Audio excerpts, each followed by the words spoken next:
So to begin a French knot, you need to bring your needle and thread in through the back of the fabric and out of the front.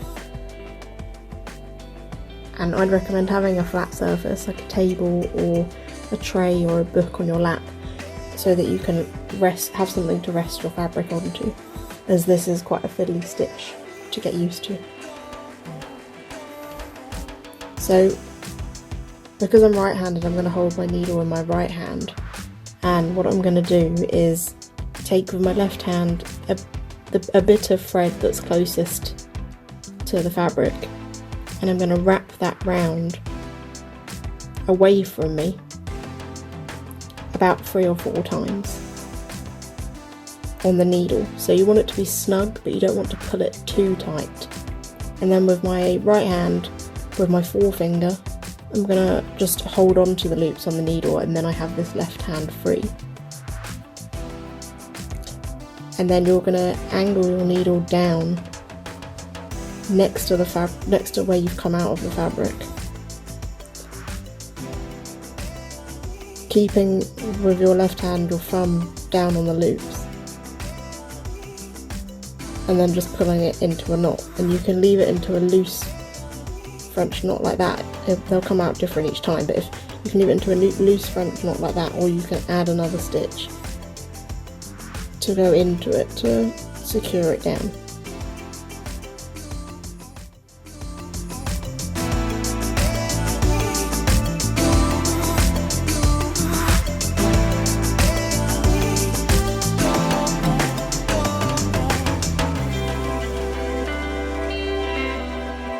When you get towards the end of a piece of thread, you just want to make sure that you're giving yourself enough to make a French knot with, so that the thread doesn't just fall out of the needle or unravel.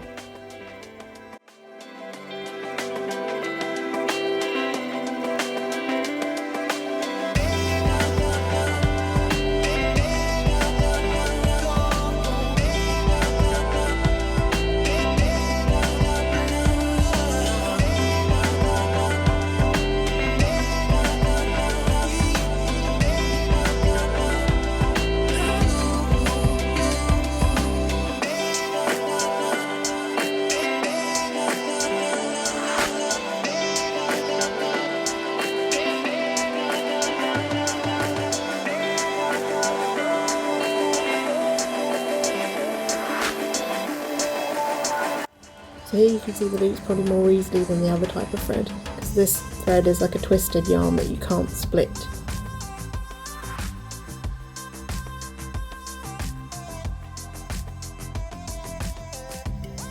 And when you get to the stage of pulling it into a knot, just try and do it like as slowly as possible.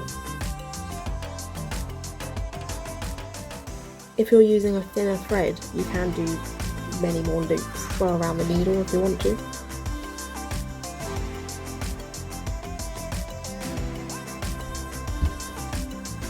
And that will give you a bigger knot. So sometimes, like now, it's feeling very difficult to get the needle head through all of the loops and through my 2 layers of fabric.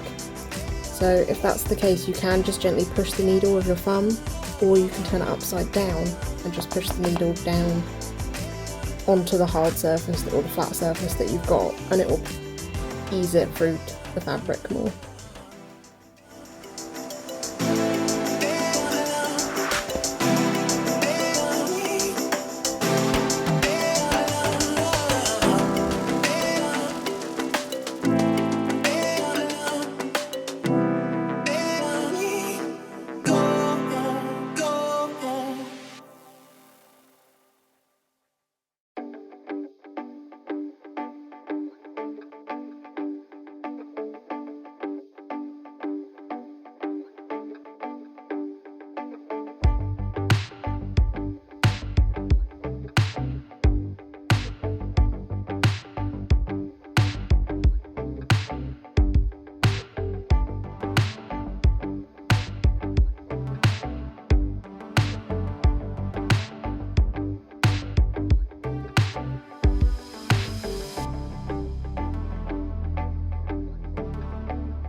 So you can see where the thinner woolen thread in black has made smaller French knots slightly, but I've used more loops around them, so that was using like 5 or 6 loops around the needle.